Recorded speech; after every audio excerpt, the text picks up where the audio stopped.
Hello everyone, आज हम देखते हैं यूपी बोर्ड 12th क्लास के लिए जो ट्रांसफॉर्मेशन के वाक्य हैं। तो आइए हम डायरेक्ट इन वाक्यों को देखते हैं उनके आंसर के साथ। तो पहला यहाँ वाक्य है ट्रांसफॉर्मेशन से, तो स्विच ऑफ द फैन। तो स्विच ऑफ द फैन जो लिखा है इसे पैसिव में चेंज करना है। तो जब भी कोई वाक्य क्रिया फर्स्ट फॉर्म से प्रारंभ होता है तो वो इम्परेटिव वाक्य होता है। और अगर इम्परेटिव वाक्य में शुरुआत में प्लीज़ आता है तो प्लीज़ को हटा के यू आर रिक्वेस्टेड टू लगाते हैं। लेकिन अगर वाक्य में प्लीज़ नहीं है तो उस वाक्य को हमें करने के लिए सबसे पहले लगाना पड़ेगा लेट के बाद ऑब्जेक्ट के बाद बी के बाद थर्ड फॉर्म और अन्य शब्द का यूज़ हमें करना पड़ता है। तो फिलहाल इसका आंसर बना है वो है लेट करने के बाद में लगाना पड़ेगा इसका ऑब्जेक्ट हमेशा होता है क्रिया के बाद। तो क्रिया है स्विच ऑफ, उसके बाद लिखा है द फैन, तो द फैन यहाँ पे कर देना है लेट द फैन। उसके बाद बी लगाना है, बी के बाद थर्ड फॉर्म कर देनी है, वाक्य हमारा कंप्लीट बन जाएगा let the fan B switched off. अगर हम इसे और टाइप से करना चाहें तो जिन वाक्यों में आदेश का भाव दिखाई पड़ता है तो वहाँ पे लगा देते हैं यू आर ऑर्डर्ड टू। और जिन वाक्यों में सलाह का भाव दिखाई पड़ता है एडवाइस वगैरह का तो वहाँ कर देते हैं यू आर एडवाइज्ड टू। और पीछे वाला वाक्य में बिल्कुल सेम उतार देना होता है। तो you are ordered to switch off the fan, तो आपको फ़ैन ऑफ करने के लिए आदेश दिया जाता है। या फिर let the fan B switched off. Next हम देखते हैं लिखा है एवरी रोज़ हैज़ थॉर्न। तो इसे हम करना है नेगेटिव में। तो एवरी रोज़ हैज़ थॉर्न यहाँ पे नेगेटिव करना है। तो ट्रांसफॉर्मेशन में वाक्य का मतलब होता है कि उसके अर्थ को बदले बिना उसकी स्ट्रक्चर को चेंज कर देना। तो एवरी रोज़ हैज़ थॉर्न, प्रत्येक गुलाब में कांटे होते हैं। तो इसे हम कर सकते हैं there is no rose without thorn. There is no rose गुलाब नहीं होता है, विदाउट मीन्स के बिना, थॉर्न मीन्स कांटों के, बिना कांटों के गुलाब नहीं होता है। इस तरह से हम कर सकते हैं, नेगेटिव बन जाएगा वाक्य।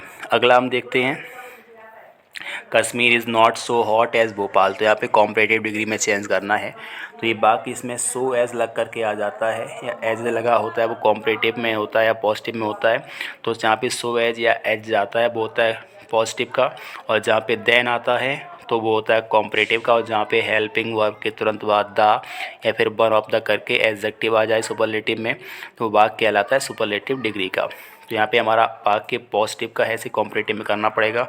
तो पॉजिटिव से कॉम्परेटिव करते समय जो सब्जेक्ट आगे है उसे हम पीछे कर दें और जो पीछे है उसे आगे कर दें। अब विशेष बात है अगर वाक्य में नॉट दिया गया है तो उसे हम चेंज करते टाइम नॉट हटा देंगे, अगर नॉट नहीं है तो लगा देना होता है। तो भोपाल हमने आगे करना है, तो भोपाल टेंस हमने देखा एज लगा दिया। जो इसका एडजेक्टिव होता है सो एस के बीच में रहता है हॉट, तो हॉट कर देंगे यहाँ पे हॉटर। उसके बाद देन लगाना पड़ेगा कॉम्परेटिव का, जो सब्जेक्ट जो आगे था उसे कर देना है हमें पीछे। तो Bhopal is hotter then Kashmir. इस तरह से हमारा वाक्य बन जाएगा, Bhopal is hotter then Kashmir. Next हम देखें यहाँ पे वॉट मेड यू हैप्पी। तो इसे पैसिव करना है। तो वॉट मेड यू हैप्पी, तो वॉट मीन्स किस चीज़ ने, मेड मीन्स कर दिया, यू मीन्स आपको, हैप्पी मीन्स खुश। तो आपको किस चीज़ ने पसंद कर दिया, ऐसे हमें करना पड़ेगा। तो बाई वॉट, किस चीज़ के द्वारा। यहाँ पे टेंस पास्ट का इंडेफिनिट है सेकेंड फॉर्म, तो हमें सेकेंड फॉर्म होने का मतलब होता है वॉज या वर लगाना पड़ेगा। तो यहाँ पे यू ऑब्जेक्ट था, तो यू को हम जब आगे लाएंगे तो बन जाएगा ये सब्जेक्ट। तो यू के हिसाब से यहाँ करेंगे वर, तो by what were you made, और लास्ट बचा है हैप्पी, उसे कर देना है यहाँ पे by what were you made happy. You can solve it, passive करना जब भी कैन कोड में माइट शुड वुड मस्ट आता है सब उसमें हमेशा बी लगाना पड़ता है। तो सब्जेक्ट का ऑब्जेक्ट, ऑब्जेक्ट का सब्जेक्ट, थर्ड फॉर्म बाय का यूज़ करके हम वाक्य बना देंगे। तो इट जो इसका ऑब्जेक्ट था हमने कर देना है आगे, तो इट टेंस था कैन बन जाएगा कैन बी। फिर उसके बाद क्रिया करनी पड़ेगी थर्ड फॉर्म में सॉल्व्ड, अन्य शब्द यहाँ पे है नहीं तो हमने यू लिखा था शुरुआत में, तो बाय यू यहाँ पे कर देना है। तो it can be solved by you. Next यहाँ पे है their glory can never fade, ये करना है इंटेरोगेटिव। तो इंटेरोगेटिव बनाने के लिए ट्रांसफॉर्मेशन में सिंपल नियम ये है कि वाक्य की जो भी हेल्पिंग वर्ब है तो वाक्य की हेल्पिंग वर्ब को लगाएंगे सबसे पहले और लास्ट में लगाना पड़ता है क्वेश्चन मार्क। और अगला नियम इसका ये रहता है अगर वाक्य में नॉट है तो उसे हटा देंगे, अगर नॉट नहीं है तो हम उसे जब बनाते हैं इंटेरोगेटिव तो सब्जेक्ट के बाद नॉट लगा देना होता है। तो इसका बन जाएगा कैन कर देना है आगे, कैन देयर ग्लोरी लिखा है तो हमने देयर ग्लोरी यहाँ पे कर दिया। अगर इसमें नॉट की आवश्यकता नहीं है क्योंकि यहाँ पे नेवर लगा है, जिस वाक्य में नेवर आता है तो वहाँ से एवर में चेंज कर दो, नोट की आवश्यकता बिल्कुल नहीं होती है। और फेड का हो गया फेड, तो हमारा आंसर बना can their glory ever fade. अगर जब भी टाइम की बात करें उनका जो यस है वो कब ख़त्म हो सकता है तो टाइम की बात कर सकते हैं यहाँ पे, तो हम वैन से भी स्टार्ट कर सकते हैं। When can the a glory fade, when can the a glory fade, उनका ऐसा है वो कब ख़त्म हो सकता है। अगर कोई वाक्य में टाइमिंग की बात कर रहे हैं तो वहाँ पे क्वेश्चन वर्ड वैन से ही वाक्य बना सकते हैं।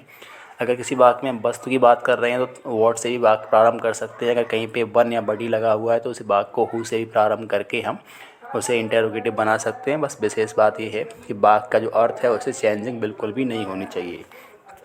अगला देखते हैं did he not tell you, ये पैसिव में कन्वर्ट करना है।